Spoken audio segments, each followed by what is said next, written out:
आप सभी भाई बहनों का आध्यात्मिक ज्ञानात्मक चैनल की संध्या बेला ज्ञान कक्षा में एक बार फिर स्वागत है। आज की चर्चा का विषय है धार्मिक मनुष्य। उसके साथ ही हमने दो तीर दिखाए हैं आध्यात्मिकता की ओर, और साथ में एक सही का निशान लगाया और एक गलत का भी निशान लगाया। और दूसरी पंक्ति में हमने देखिए आध्यात्मिकता के साथ दो तीर लगाते हुए धार्मिकता शब्द लिखा है, और साथ में देखिए दो तीर लगाए हैं सही दिशा में। देखिए आज के वीडियो के चित्र में हमने अपने सारे शब्दों को और सभी तीरों को हमने सफेद रंग से दर्शाया है। तीर सही के निशान लगाए, और चौथा जो एक तीर के निशान की जगह हमने देखी एक गलत का निशान लगाया, वो केवल हमारी एक आज की एक मजबूरी है, क्योंकि हमने वीडियो में कुछ अपना ज्ञान संदेश इस प्रकार से देना है कि हमें वो मजबूरी में ही देखिए एक काले रंग का एक चिन्ह का इस्तेमाल करना पड़ रहा है। अन्यथा देखिए अपने आप में धार्मिक मनुष्य बनना अपने आप में बहुत बड़ी एक उपलब्धि है। आपका हमारा मिला हुआ जीवन एक सफलता की ओर जाने लगता है। सफलता की ओर जाने का अभिप्राय है कि मनुष्य का मिला हुआ जीवन यूं ही व्यर्थ नहीं जाता, क्योंकि धार्मिकता का अभिप्राय देखिए सात्विकता से लिया जाता है। प्रकृति के 3 गुणों में देखिए तमोगुण से ही 10 गुना अच्छा रजोगुण कहा जाता है, और सतोगुण को तो देखिए रजोगुण से भी 10 गुना अच्छा कहा गया। यानी कि धार्मिक मनुष्य होना अपने आप में एक बहुत बड़ी सफलता है। जीवन सार्थकता की ओर जाने लगता है। ये अलग बात है कि देखिए उसकी आध्यात्मिक उन्नति में एक छलांगे नहीं लगती, लेकिन उसका जीवन एक मर्यादित बना रहता है। उसके जीवन में एक व्यवस्था बनी रहती है, या यूं भी कहो कि उसका जीवन एक अनुशासित रहता है, संतुलित रहता है, मर्यादित रहता है, एक व्यवस्थित बना रहता है। परमात्मा से उसकी प्रीति बनी रहती है। ऐसा मनुष्य देखिए पाप कर्मों से भी बचा रहता है। ये सभी स्थितियां देखिए एक धार्मिक मनुष्य की पहचान है। लेकिन हमने क्योंकि आज आध्यात्मिकता के शब्द को भी थोड़ा उसका एक विशेष अर्थ को समझाना है। देखिए हमारा तो परमात्मा की प्रेरणा से चैनल का नाम ही आध्यात्मिक ज्ञानात्मक चैनल है। इस आध्यात्मिक ज्ञानात्मक चैनल में हम देखिए पिछले लगभग 3.25-4 वर्षों से प्रतिदिन एक ब्रह्म मुहूर्त उपदेश कक्षा में वीडियो प्रसारित करते आए हैं, और हमारी बनने वाली सभी वीडियो जो आज लगभग 1260 65 70 के आसपास परमात्मा के आशीर्वाद से आप सभी भाई बहनों की उमंग उल्लास को देखते हुए हम लगभग बना चुके हैं। और ये सभी की सभी वीडियो देखिए शास्त्रों में जो 3 नित्य तत्व हैं, भगवान जो एक आनंद स्वरूप सत्ता है, भगवान को सच्चिदानंद कहा जाता है। आनंद में देखिए चित्त भी रहता है, और चित्त सदा नित्य बना रहता है। और हम सभी आत्माएं क्या हैं? सत्य चित्त है। हमारी आत्मा में देखिए आनंद की सत्ता नहीं है। आनंद की सत्ता केवल परमात्मा के पास है। परमात्मा को ही आनंद स्वरूप सत्ता कहा जाता है। और जब ये माया है, ये 3 गुणों की जो माया है, जो भी एक नित्य सत्ता है, इसका भी कभी नाश नहीं होता। नित्य सत्ता का अभिप्राय होता है कि जिसका कोई कारण नहीं है। इन 3 गुणों का यानी कि तमोगुण, रजोगुण और सतोगुणों का कोई भी कारण नहीं है। ये अनादि एक प्रवाह में चले आ रहे हैं। इसी तरह आत्मा का भी कोई कारण नहीं है, ये भी एक प्रवाह में चली आ रही। और भगवान तो देखिए एक आनंद स्वरूप सत्ता है। यानी कि शास्त्रों में तो एक माया को परमात्मा की ही अपराशक्ति भी कहा गया है, और जीव को आत्मा को पराशक्ति कहा गया है। देखिए पराशक्ति क्योंकि ज्ञानमयी है, चेतन युक्त है, इसलिए इसको उत्कृष्ट कहा जाता है। जबकि माया को या माया के 3 गुणों को भले ही वो नित्य हैं, इसको निकृष्ट कहा जाता है, इसको जड़ कहा जाता है। परमात्मा देखिए परम चेतन सत्ता है, आत्मा एक चेतन सत्ता है, और माया जब माया के ये जो 3 गुण ये जड़ हैं, जड़ में अपने आप कभी कोई क्रिया नहीं होती। देखिए क्रिया सदा जड़ में चेतन तत्व द्वारा होती है। जब तक चेतन शक्ति उसमें एक प्रवाहित नहीं होती, तब तक उस जड़ में या यंत्र में किसी भी प्रकार की कोई क्रिया नहीं होती। देखिए, आपके हमारे घरों में तो कितने ही यंत्र हैं, चाहे वो टीवी है, चाहे वो मोबाइल है, चाहे वो लैपटॉप है, गीजर है, फ्रिज है, मिक्सी है। इन सभी यंत्रों में जब तक कोई शक्ति का प्रवाह नहीं आता, अब शक्ति का प्रवाह देखिए, चाहे वो विद्युत शक्ति से हो, चाहे वो बैटरी से लिया जाए, चाहे परमात्मा की या आत्मा की ये जो चेतन शक्ति है, इनको लिया जाए। देखिए, इनके हमें भावार्थ को समझना है कि कैसे कैसे जड़ यंत्र अपनी क्रियाशीलता में आ जाता है। दूसरी एक विशेष बात, देखिए, जड़ यंत्र में जो क्रिया होती है वो परमात्मा की शक्ति द्वारा या आत्मा की शक्ति द्वारा, वो एक ही बात है। देखिए, आत्मा में भी परमात्मा की शक्ति निहित रहती है। देखिए, परमात्मा की निर्गुण निराकार जो ब्रह्म शक्ति है, वो आत्मा के भीतर भी रहती है और आत्मा के बाहर भी, इस माया में भी रहती है। तभी तो कहा जाता है, ये जो माया है अपने आप में तो जड़ है, लेकिन ये परमात्मा की ब्रह्म शक्ति पाकर परमात्मा के बराबर ही ये एक कार्य करती है। इसलिए तो देखिए, ये प्रकृति के परिवर्तन को आज तक एक साधारण मनुष्य कितने ही आविष्कार कर चुका है, फिर भी इस माया को कहो, प्रकृति को कहो, इसके 3 गुणों को कहो, किसी भी अंश में देखिए हम समझ नहीं पाते। केवल एक व्यवस्था चलती आ रही है, चल रही है और चलती रहेगी, ऐसा आप मान कर चलो। लेकिन ये सभी के सभी जड़ यंत्र, चाहे देखिए ये 3 गुण हो, चाहे आपके हमारे शरीर हो, ये सभी के सभी अपने अपने स्वभाव के अनुसार कार्य करते हैं। देखिए, इन सभी शब्दों को आप विशेष ध्यान से समझिए। आपका हमारा स्थूल शरीर देखिए, पृथ्वी, जल, अग्नि, वायु, आकाश का बना है। इसको तामसी कहा जाता है। और आपके हमारे जो 5 भोग विषय हैं, उनको सूक्ष्म भूत भी कहा जाता है, भोग विषय भी कहा जाता है। शास्त्रों में उसको तकनीकी रूप से देखिए तन्मात्रा कहा जाता है। आपके हमारे स्थूल शरीर का निर्माण के पीछे की देखिए स्थितियां क्या है, क्योंकि हमारा आपका जो एक जन्म की जो एक प्रक्रिया है, वो माता के गर्भ में आने के बाद ही आपका हमारा शरीर बनता है।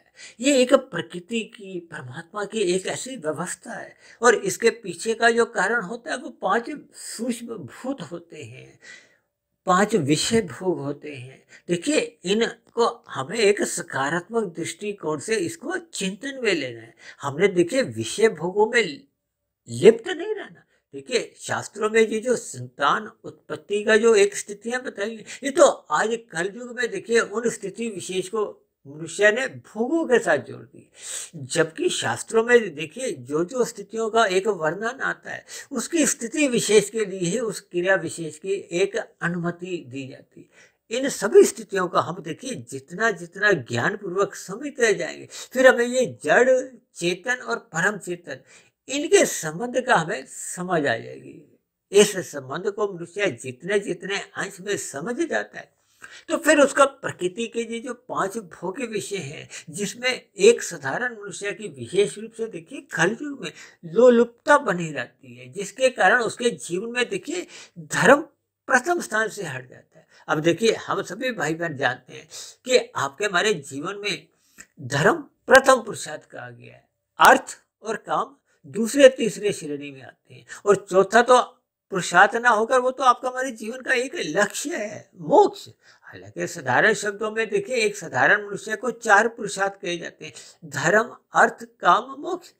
इसीलिए तो आज हमने देखिए अपने वीडियो का नाम पहले अक्षर में क्या रखा है, धार्मिक मनुष्य है। सर्वप्रथम मनुष्य को देखिए अपने जीवन में धर्म को धारण करना है।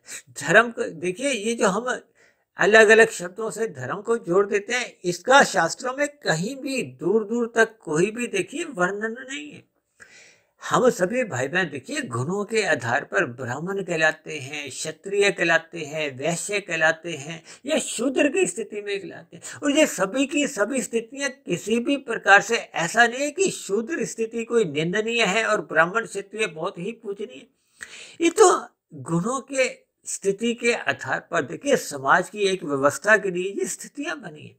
इनको हमें ज्ञान पूर्वक समझना चाहिए। देखिए, ब्राह्मण में सत्वगुण की प्रधानता होती है, ज्ञान पूर्ण स्थिति में होता है, उसको समाज के कल्याण के लिए देखिए एक प्रमुख स्थान दिया जाता है, क्योंकि बिना ज्ञान के आपके हमारे जीवन की कोई स्थितियां नहीं बनती। आपके हमारे घर में देखिए प्रतिदिन नाश्ता बनता है, दोपहर की रोटी बनती है, रात का खाना बनता है, तो इसको गृहिणी ज्ञान होने के कारण ही सही सही स्वादिष्ट बना पाती है। आपको हमें ज्ञान नहीं होता तो आपके हमारी बनी हुई रोटी, दाल रोटी आधी अधूरी बनती है, कच्ची पक्की बनती है, क्योंकि हमें ज्ञान नहीं है।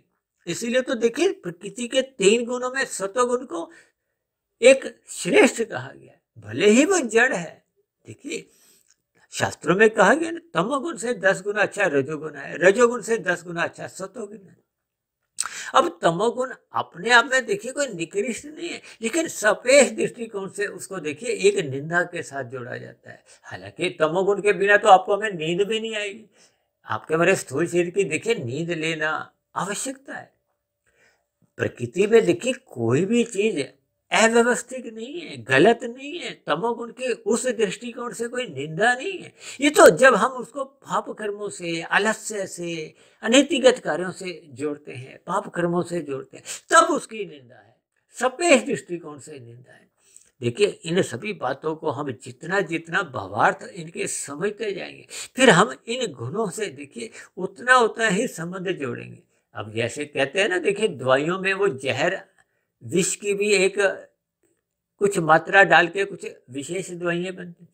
अब वो मर्यादा कितनी है, उसकी मात्रा कितनी है, इसी तरह ये जो तमोगुण का भी हमें संग किन किन स्थितियों में करना है वो हमें देखना होता है। अब हमें आलस्य में नहीं रहना। अब हम जब आलस्य में रहते हैं, अपने कर्तव्य कर्मों का पालन नहीं करते, तो फिर वो तमोगुण का संग ही आपके लिए वो पाप कर्म कहलाता है, दोषपूर्ण कहलाता है। जब हम एक आवश्यक नींद लेते हैं, मर्यादा में नींद लेते हैं, हम नींद भी देखिए 3 तरह की, सात्विक, राजसिक, तामसिक। देखिए शास्त्रों में, गीता में भगवान श्री कृष्ण ने इन गुणों के विस्तार से इस पर चर्चा की है। गीता की तो 13वें 14वें अध्याय में इस 3 गुणों का विस्तार से समझाया गया।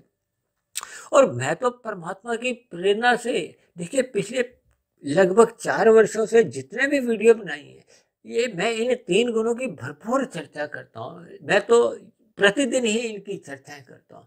इन्हीं चर्चाओं के इर्द गिर्द ही हम भौतिक विषय भी लेते हैं, आध्यात्मिक विषय भी लेते हैं, उनको गुणों से जोड़कर ही हम अपनी चर्चाओं को आगे बढ़ाते हैं। ये प्रकृति के जो 3 गुण हैं, इनको जितने जितने अंश में मनुष्य ज्ञान पूर्वक समझता जाएगा, किस गुण के साथ हमने कहाँ कितना जुड़ना है, यही एक ज्ञान है। यानी कि जब जब हमें ज्ञान परिपक्व स्थिति में होता है तो आपकी हमारी क्रिया सही होती है। देखिए रजोगुण को क्रिया से जोड़ा जाता है, सत्वगुण से ज्ञान से जोड़ा जाता है, धर्म से भी जोड़ा जाता है, और तमोगुण को पदार्थों से जोड़ा जाता है, अनीतिगत कार्यों से भी जोड़ दिया जाता है, नींद से भी जोड़ा जाता है। इन सभी स्थितियों का देखिए भावार्थ अलग अलग स्थितियों में अलग अलग बन जाते हैं। कभी कभी मनुष्य देखिए शब्दों को ही पकड़कर कुछ प्रश्न रख देता है, तो वो उसकी अज्ञानता के कारण भ्रम की स्थितियां बनती हैं। इसीलिए तो बार बार कहा जाता है कि शास्त्रों को ब्रह्म मुहूर्त में पढ़ना चाहिए, उस पर बार बार पढ़ते रहना चाहिए, क्योंकि हम जब सतोगुण में रहते हुए जब ब्रह्म मुहूर्त में भी पढ़ते हैं, जब हम दिन में रजोगुण में एक दिलचस्पी लेते हैं, रसपूर्वक उसको भोगते हैं, विषय भोगों की एक रुचि जगाए रखते हैं, तब ऐसी स्थिति विशेष में जो हमने ब्रह्म मुहूर्त में भी जो ज्ञान लिया होता है वो थोड़ा थोड़ा कमजोर हो जाता है। जब ज्ञान कमजोर होता है तो फिर आपकी हमारी क्रियाएं बिगड़ने लगती हैं। क्रियाएं बिगड़ने का अभिप्राय क्या है कि मनुष्य पाप कर्म कर जाता है, पाप कर्म होते हैं तो उसका फिर कर्माशय एक बुरा बनता है। इन सभी स्थितियों को हमें ज्ञान पूर्वक समझना होता है, और ये तभी समझ में आती है जब मनुष्य के जीवन में देखिए धार्मिकता सर्वप्रथम आती है। ये एक जिसको कहते हैं ना न्यूनतम योग्यता है कि हमें अपने जीवन में धर्म का पालन करना है। अब देखिए धर्म को मैं अक्सर, ये जो हम दिन में देखिए वाहन अपने चलाते हैं, स्कूटर कार चलाते हैं, इसको मैं धर्म से जोड़ता हूँ। धर्म क्या है कि हमने अपने कर्तव्य कर्मों का पालन करना है। अब जब लाल बत्ती होती है तो हमें रुकना चाहिए, क्योंकि जब जब हमारी लाल बत्ती होती है तो किसी दूसरे की हरी बत्ती होती है। अब उसको भी तो, जैसे हमें सुख चाहिए, हमें अपनी गाड़ी आगे ले जानी, उसको भी तो अपनी गाड़ी आगे ले जानी, उसको भी किसी अपनी मंजिल पर पहुंचना है। जैसे हम सुख चाहते हैं वैसे अन्य मनुष्य सुख चाहते हैं, प्रकृति के अन्य जीव जंतु भी सुख चाहते हैं। तो जब हम अपने सुख को सुनिश्चित करते समय अन्य मनुष्यों के सुखों का भी ध्यान रखते हैं, बस वही स्थिति आपकी हमारी एक धर्म की मानी जाती है। यदि हम अपने सुख के लिए दूसरे को दुविधा में डालते हैं, दूसरों को दुख देते हैं, तो फिर वो अधर्म की स्थिति बन जाती है, पाप कर्म बन जाता है। इसलिए तो कहा जाता है कि हमें धर्म की चारदीवारी में रहते हुए अर्थ कमाना है। अर्थ का मतलब धन से होता है। जब जब हम अनीतिगत कार्यों से धन कमाते हैं, छल कपट ठगी हेरा फेरी करते हैं, तो फिर वो आपका हमारा पाप कर्मों का कर्माशय बनता है। कभी कभी तो हम देखिए छल कपट ठगी ऐसी ऐसी करते हैं, भले ही दूसरे को पता नहीं चलता, लेकिन प्रकृति के यहाँ आपके हमारे देखिए पाप कर्मों का कर्माशय उसी क्षण बनता जाता है। अब कभी कभी देखिए हम लाल बत्ती क्रॉस करते हैं, जंप कर जाते हैं, भले ही आपका हमारा चलान नहीं करता, लेकिन परमात्मा के यहाँ, प्रकृति के यहाँ आपका चलान उसी क्षण कट जाता है। देखिए इन सभी स्थितियों को जितने जितने अंश में हम ज्ञान पूर्वक समझते जाएंगे, आपको हमें जीवन में एक अपने आप ही आपके हमारे स्वभाव में, आपके हमारे व्यवहार में धार्मिकता आने लगेगी। अब धार्मिकता के साथ साथ मैंने दो दाएं हाथ के जो चिन्ह आध्यात्मिकता की ओर दिखाए।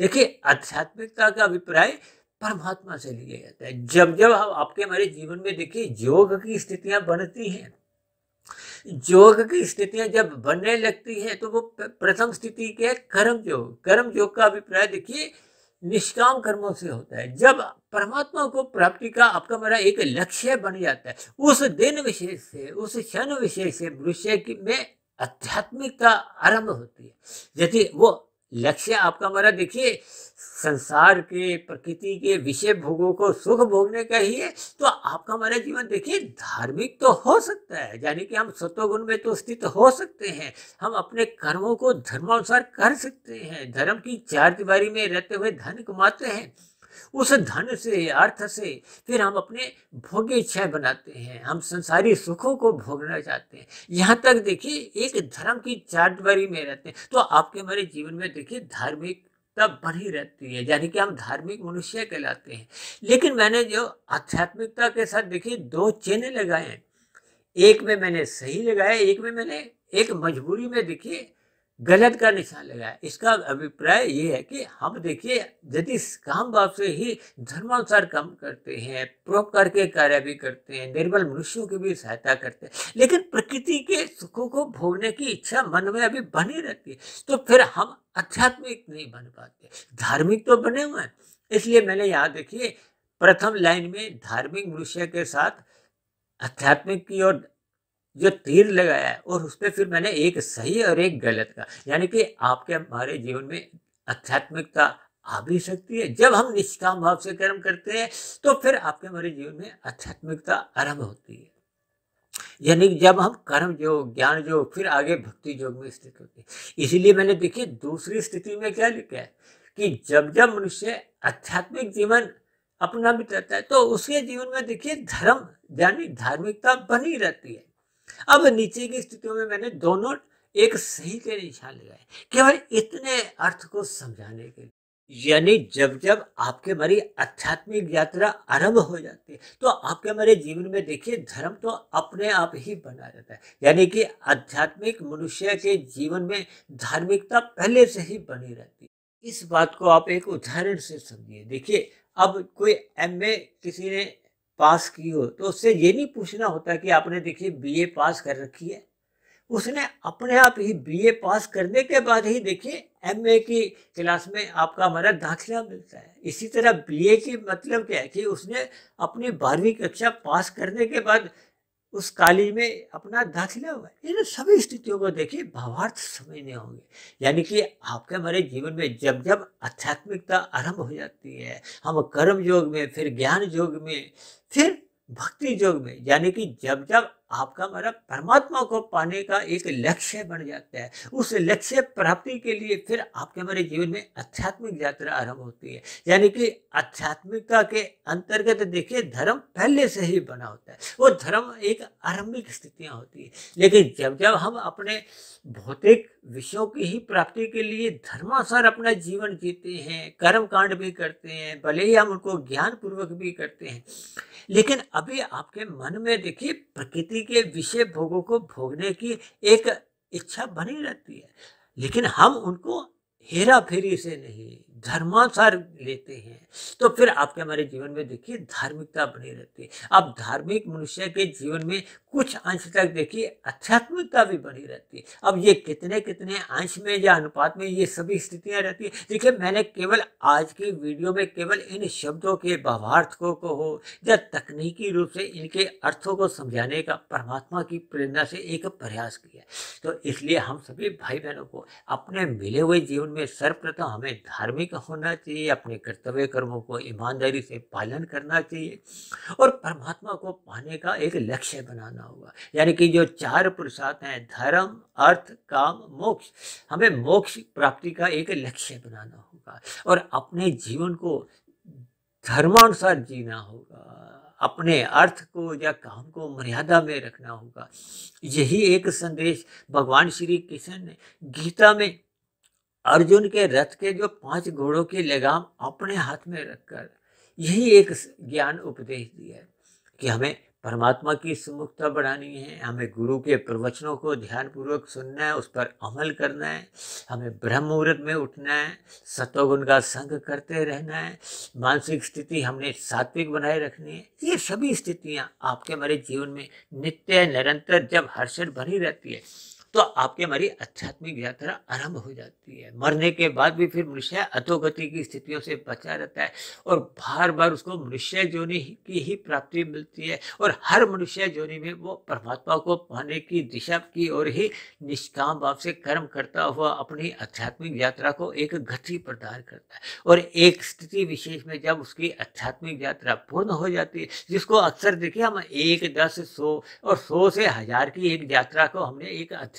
यात्रा का एक नाम दिया, एक कल्पना के आधार पर विभिन्न स्थितियों में हम देखिए इन सभी बातों के वर्णन करते हैं। तो हमें अपनी आध्यात्मिक यात्रा की ओर बढ़ते रहना है, अग्रसर होते रहना है और ये तभी संभव होता है जब मनुष्य अपने मिले हुए जीवन में धार्मिक बना रहता है, अपने कर्तव्य कर्मों का ईमानदारी से पालन करता है। तो ऐसी सभी शुभ स्थितियां आपके हमारे जीवन में भी बने, हम धार्मिक मनुष्य तो बने ही रहें और जहाँ तक संभव हो आप और हम आध्यात्मिक यात्रा आरंभ करें, ताकि एक ना एक जन्म में हम परमात्मा को पाकर आनंदमय स्थिति को प्राप्त हो।